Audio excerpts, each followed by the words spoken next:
que descreve esse episódio, que está no verso de número 45. E logo obrigou seus discípulos a subir para o barco e passar adiante para o outro lado, a Betsaida, enquanto ele despedia a multidão.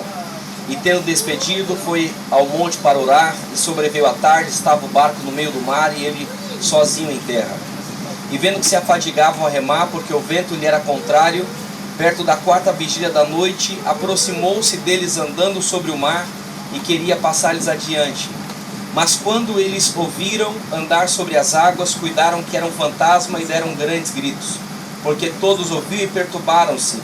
Mas logo Jesus falou com eles e disse: tende bom ânimo, sou eu, não temais. E subiram para o barco para estar com eles, e o vento se aquietou, e entre si ficaram todos assombrados e maravilhados. O texto que nós acabamos de ler, no período que antecede esse episódio, Jesus havia acabado de receber uma notícia de que seu primo, João Batista, havia sido executado como proposta de Herodias a Herodes. Então, os discípulos de João Batista vão até Jesus, assustados e aterrorizados, porque João Batista havia sido decapitado. E o texto diz que os discípulos de Jesus ficaram assombrados. E o texto fala que Jesus obriga eles a entrarem no barco e passar para o outro lado. Fazer esse percurso que nós estamos fazendo, porque Jesus iria orar no monte. Nós sabemos que o ministério de Jesus durou 3 anos e 6 meses. E durante 3 anos e 6 meses, quem faz milagres, quem prega, quem cura, quem dá de comer é Jesus. Então durante 3 anos e 6 meses os discípulos comiam com Jesus, bebiam com Jesus, dormiam com Jesus. Durante esses 3 anos, Jesus nunca se ausentou dos discípulos. É a primeira vez que Jesus vai se ausentar dos discípulos, eles vão ficar sozinhos.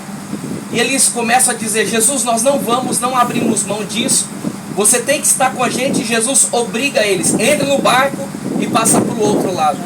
Quando eu leio esse texto, eu acredito que é pelo fato de todas as vezes que Jesus mais precisou dos discípulos, você não encontra os discípulos com Jesus.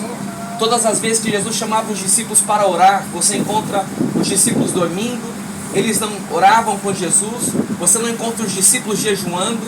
Até então, que quando Jesus pede para que eles vá de aldeia, de casa em casa, de 2 em 2, os discípulos voltam correndo, porque uma criança possessa de demônios colocou os discípulos para correr, porque eles não tinham autoridade. E a autoridade, segundo a Bíblia, é dada quando nós temos uma vida com Deus, que é através da oração e através do jejum. Então nesse período Jesus prefere ficar sozinho para orar, e os discípulos estão sozinhos remando. E a Bíblia conta que nesse momento eles vê como um fantasma andando sobre as águas, porque eu acredito que Jesus estava glorificado, Jesus estava brilhando, e Jesus andando, os discípulos se assustam.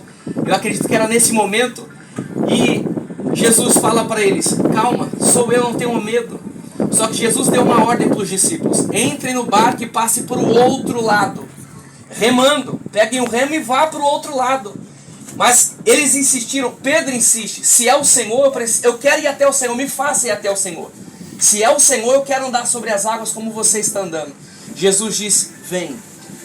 E a Bíblia fala que Pedro afunda e Jesus traz Pedro novamente para o barco. Eu tenho uma lição que eu sempre aplico, que é: Jesus nunca disse para os discípulos andar sobre as águas. Jesus disse para os discípulos remar e passar para o outro lado. Eles estavam em 12, só que um preferiu deixar todos os outros para andar sobre as águas.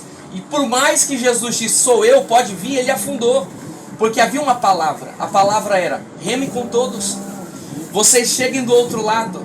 O que eu entendo é que ninguém chega em algum lugar sozinho. Ninguém vai muito longe só. Você pode andar sobre as águas e vai ser maravilhoso o resultado, vão te aplaudir. Só que o que Jesus esperava é que eles chegassem do outro lado juntos. Então o que eu aplico e o que eu entendo aqui é que o propósito de Cristo nesse momento é que nós estejamos juntos. É que você reconheça quem está ao seu lado. É que você reconheça que você é importante para a pessoa que está ao seu lado. Jesus te deu uma missão. E às vezes você não vai ver Cristo na sua vida. Existem momentos que vai parecer que nós estamos sozinhos, que Jesus nos abandonou, que Deus nos esqueceu por algum motivo, mas saiba que Deus te deu capacidade de você assumir esse remo que Ele entregou nas suas mãos para que você chegue do outro lado. Então comece a remar.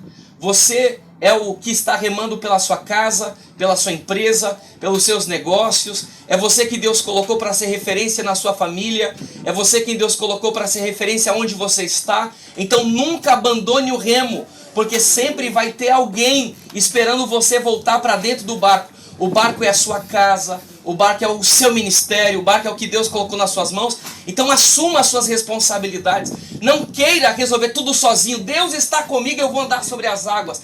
Deus é na minha vida. Eu fui para Israel, então a unção de Deus está sobre a minha vida. Esquece isso. A unção de Deus vai estar sobre a sua vida quando você reconhecer que você tem que trabalhar, que você tem que se esforçar, que você é a imagem de Deus para sua esposa, para os seus filhos, para os seus pais, para a sua família. Alguém está te observando depois dessa viagem. Então, em nome de Jesus, receba esta palavra, que Amém. você assuma os remos da sua vida e vá em frente, porque do outro lado há uma terra firme nos aguardando, em nome de Jesus. Oh, então, glória. aplauda ao Senhor por essa palavra.